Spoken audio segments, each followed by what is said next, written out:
नमस्कार साथियों, एक बार फिर आप सभी का स्वागत है आपका अपना online platform RKS education official में। तो साथियों, आज एक और खुशखबरी आई है और वो आई है रेलवे की तरफ से। रेलवे की तरफ से RRB के माध्यम से एक नई वैकेंसी निकाली गई है और उस वैकेंसी का नाम है सेक्शन कंट्रोलर।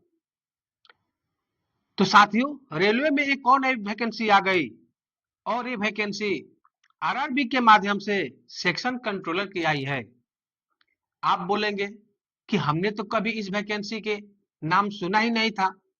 हमने तो RRB के थ्रू ALP टेक्नीशियन, NTPC और RRC के थ्रू ग्रुप डी, इसके अलावा RPF, JE इत्यादि की तो वैकेंसी सुने थे। तो साथियों, हम आपको बता दें कि ये वैकेंसी पहली बार आई है जो डायरेक्ट आई है। नहीं तो ये जो वैकेंसी होता है पोस्ट सेक्शन कंट्रोलर का, ये पहले डिपार्टमेंटल कोटा से भरा जाता था। कैसे भरा जाता था? डिपार्टमेंटल कोटा से। तो साथियों, चलो हम अब चर्चा करते हैं कि इस वैकेंसी कितनी आई है, क्या आई है, कब से इसका ऑनलाइन अप्लाई कर सकते हैं, क्या क्वालिफिकेशन है, क्या एज क्राइटेरिया है, क्या फी लगने वाला है, एक एक बिंदु पर हम चर्चा करेंगे। तो चलो देखते हैं। इसका जो नोटिफिकेशन नंबर है CEN नंबर 04 और ऑब्लिक 2025। अब देखिए, पोस्ट नेम, पोस्ट का नेम क्या है? पोस्ट नेम है सेक्शन कंट्रोलर। पोस्ट नेम क्या है? Section controller. आप बोले एक कंट्रोलिंग काम करता है, इनके थ्रू ही ट्रेन किस प्लेटफॉर्म पर लेना है, कहाँ लेना है, किस गाड़ी को पहले चलाना है, किस गाड़ी को बाद में चलाना है, इनका ही निर्णय रहता है। ये स्टेशन मास्टर को बताते हैं, स्टेशन मास्टर इनसे पूछते हैं, स्टेशन मास्टर को ये बताते हैं, ये जो बोलते हैं वही स्टेशन मास्टर गाड़ी को चलाते हैं, सिग्नल देते हैं, नहीं देते हैं, किस प्लेटफॉर्म पर लेना है, लेते हैं।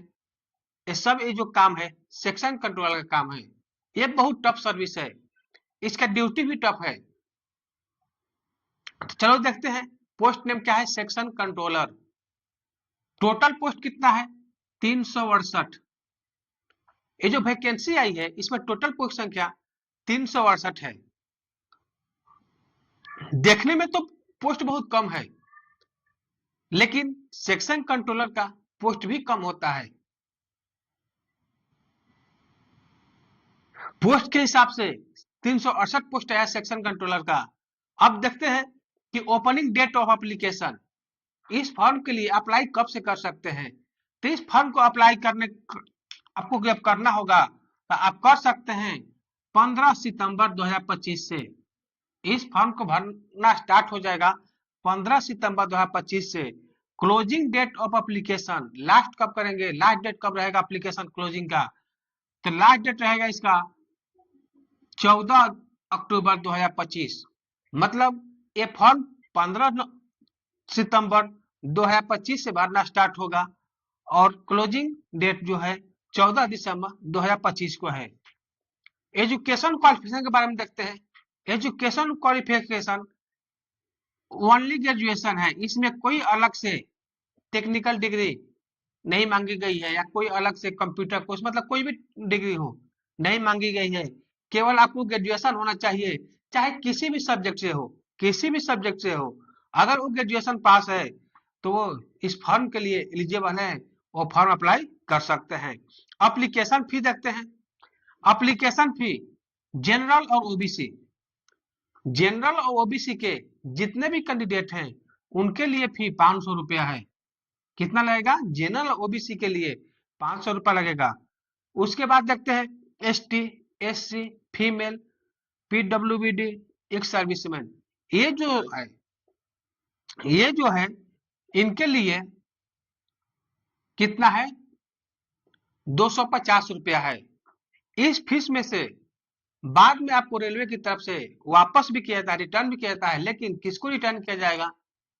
जो CBT एग्जाम देंगे, जो कैंडिडेट सीबीटी एग्जाम देंगे उनका पैसा इसमें से रिटर्न होता है। जनरल ओबीसी वाले को 400 रुपए रिटर्न होता है और इनका पूरा का पूरा रिटर्न होता है।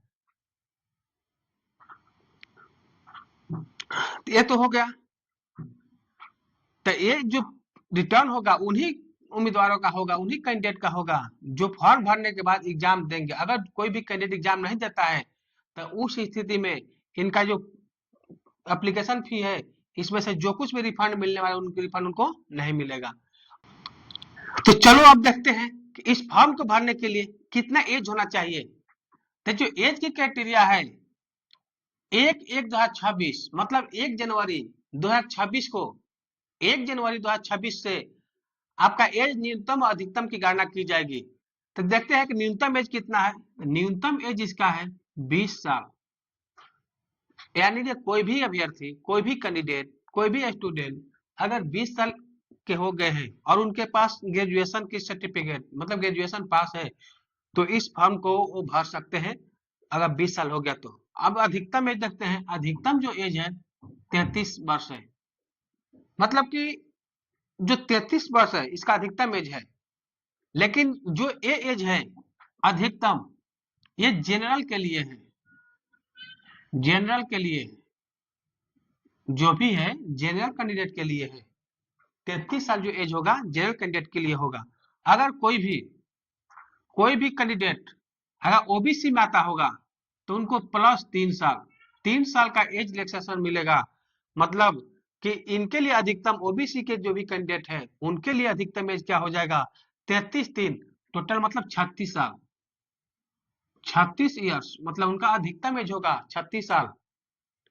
और जो एससी एसटी अगर इसमें आते हैं तो इनको 5 साल का एज रिलैक्सेशन मिलेगा और इस प्रकार इनका जो अधिकतम एज होगा 38 साल 38 ईयर्स। मतलब कि जनरल के जो कैंडिडेट हैं उनका एज की क्राइटेरिया है 20 से 33 वर्ष। ओबीसी के लिए 20 से 36 वर्ष। एसटी और एससी के लिए 20 से 38 वर्ष। चलिए अब देखते हैं कि इस पोस्ट के लिए सैलरी क्या मिलेगी।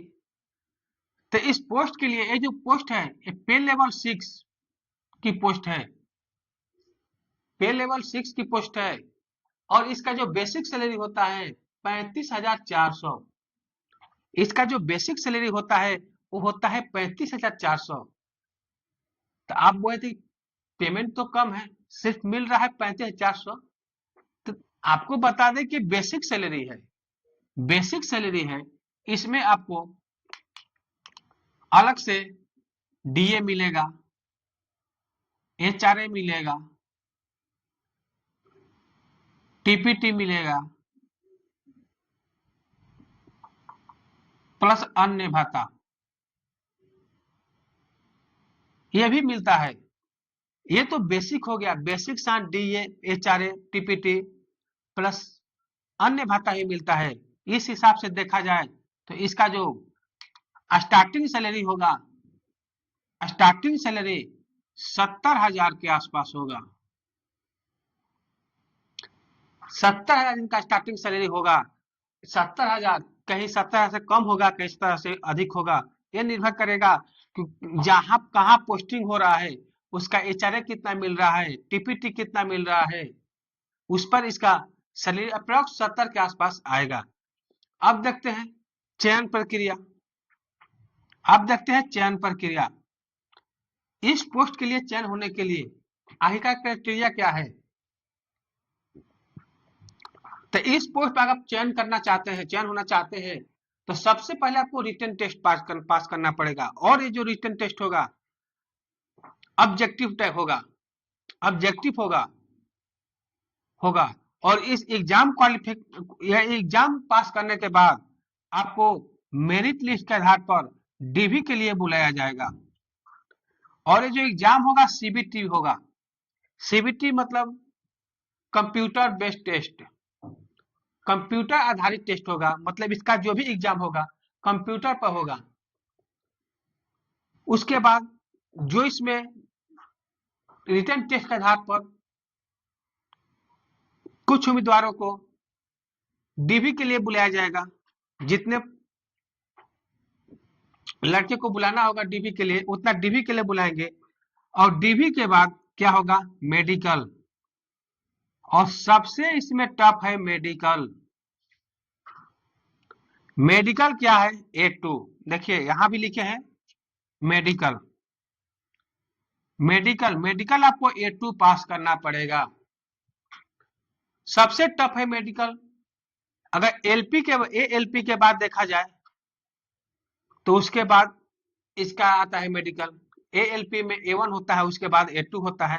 तो A2 मेडिकल को पास करना होगा। इसके लिए क्या है कि आपको आई जो होगा 6/9, 6/9 से ज्यादा नहीं होना चाहिए। और ये जो आंख है 6/9 होना चाहिए, लेकिन विदाउट ग्लास। मतलब आप बिना चश्मा यूज किए, बिना ग्लास यूज किए आपका दोनों आंख 6/9 से ज्यादा नहीं होना चाहिए। अगर 6/9 एक दूर दृष्टि का हो गया और निकट का हो गया 0.6, 0.6 विदाउट ग्लास, मतलब कि इसमें आपका चश्मा पहनने की अनुमति नहीं होगी। तो जिस भी कैंडिडेट की विदाउट ग्लास 6/9 दूर दृष्टि और नजदीक का 0.6 हो तो इस फॉर्म के लिए भर सकते हैं। अगर इससे ज्यादा है तो इस फॉर्म के बारे में विचार ही मत कीजिए। अगर आप रिटन टेस्ट पास भी हो जाते हैं तो मेडिकल तो पास नहीं हो पाइएगा। तो हम सलाह देते हैं कि वैसे कैंडिडेट इस फॉर्म को भरने से पहले अपना मेडिकल टेस्ट जरूर करवा लें कि उनका आंख जो है विदाउट ग्लास 6/9 और निकट दृष्टि 0.6 है कि नहीं। अगर इससे कम है या इसके बराबर है तो फॉर्म भरिए। अगर इससे ज्यादा है तो मत भरिए। उसके साथ आपको कलर विजन पास करना पड़ेगा। मतलब जिस कैंडिडेट को कलर विजन का प्रॉब्लम हो तो इस फॉर्म से दूर रहे। बाइनोकुलर विजन, ये जिसको ही प्रॉब्लम है वो भी इस फॉर्म से दूर रहे। फील्ड विजन और नाइट विजन टेस्ट भी होता है, ये आपको पास करना पड़ेगा। रात में आपको दिखाई देता है कि नहीं देता है, किसी को रतौंधी हो जाता है, मोतियाबिंद हो जाता है, तो ऐसे कैंडिडेट A2 मेडिकल पास नहीं कर पाएंगे। तो आंख से संबंधित अगर किसी को बीमारी है तो इस फॉर्म से दूर ही रहे, क्योंकि ये जो फॉर्म आई है उनके लिए नहीं है। अब देखते हैं इसमें डॉक्यूमेंट क्या क्या लगेगा। इसमें जो डॉक्यूमेंट लगेगा 10th पास,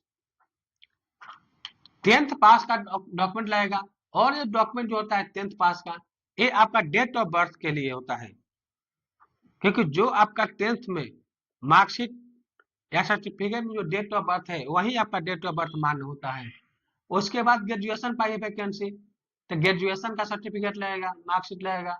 आधार नंबर, जिस किसी को भी ये फॉर्म भरना है उसके पास आधार कार्ड होना चाहिए, क्योंकि जब इस फॉर्म को भरिएगा तो सबसे पहले आपका आधार वेरिफिकेशन किया जाएगा। सबके पास आधार नंबर होने चाहिए। साथ ही साथ जिस किसी के आधार नंबर में मोबाइल नंबर नहीं जुड़ा है तो फॉर्म को भरने से पहले वो अपने आधार नंबर, आधार कार्ड, आधार नंबर में मोबाइल नंबर जरूर जोड़ ले, ताकि जब वेरिफिकेशन हो तो उस पर ओटीपी आएगा। तो जब मोबाइल नंबर ही नहीं रहेगा ऐड तो ओटीपी कहाँ से आएगा। जब ओटीपी नहीं आएगा तो आपका आधार वेरिफिकेशन होगा नहीं, और जब आपका आधार वेरिफिकेशन होगा नहीं तो फॉर्म आप इसको भर नहीं सकते हैं। उसके बाद देखते हैं ST/SC, NCL, EWS, जो भी इस फॉर्म को भरना चाहते हैं और आरक्षण का लाभ लेना चाहते हैं, अगर वो ST/SC है तो अपना एक डॉक्यूमेंट बनवा ले। एनसीएल वाले ही बनवा ले। और ध्यान दे कि रेलवे में अब RRB अब एनसीएल 1 साल से पुराना नहीं मांग रहा है। एनसीएल आपका 1 वर्ष से पुराना ज्यादा नहीं होना चाहिए। अब जो नया पहले 3 साल चलता था, लेकिन अब जो भी आ रहा है तो 1 वर्ष से पुराना नहीं मांग रहा है एनसीएल। ईडब्ल्यूएस भी आपका नए साल में, नए वित्तीय वर्ष, नए फाइनेंशियल ईयर में बनना चाहिए। मतलब जो आपका ईडब्ल्यूएस का सर्टिफिकेट है 2025-26 के फाइनेंशियल ईयर का होना चाहिए। तो अभी फॉर्म आने में समय है। फॉर्म स्टार्ट होगा 15 सितंबर से। तभी समय है कि जिसके पास एनसीएल नहीं है वो एनसीएल बनवा ले, और जो ईडब्ल्यूएस वाले कैंडिडेट है जिनके पास ईडब्ल्यूएस का सर्टिफिकेट नहीं है या पुराना है तो वो नए फाइनेंशियल ईयर 2025-26 में नया बनवा ले। अब देखते हैं जोन वाइज वैकेंसी।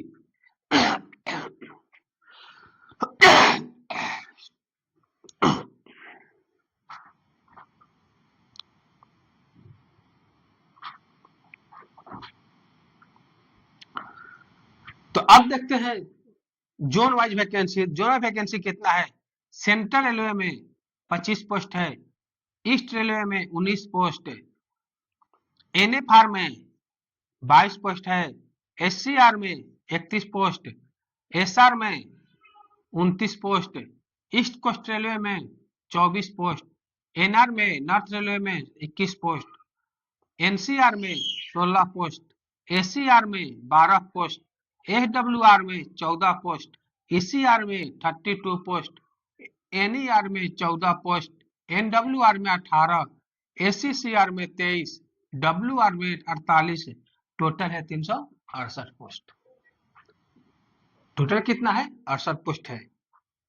दोस्तों वैकेंसी तो कम है लेकिन पोस्ट भी अच्छा है। वैकेंसी तो कम है लेकिन पोस्ट भी अच्छा है। तो साथियों आज हमको बताए आरआरबी के थ्रू आने वाली वैकेंसी सेक्शन कंट्रोलर जो 15 सितंबर 2025 स्टार्ट होगा और 14 अक्टूबर 2025 को समाप्त होगा, इसके बारे में हम चर्चा किए। आज के लिए इतना ही, फिर आपसे मिलते हैं अगले वीडियो में। तब तक के लिए धन्यवाद।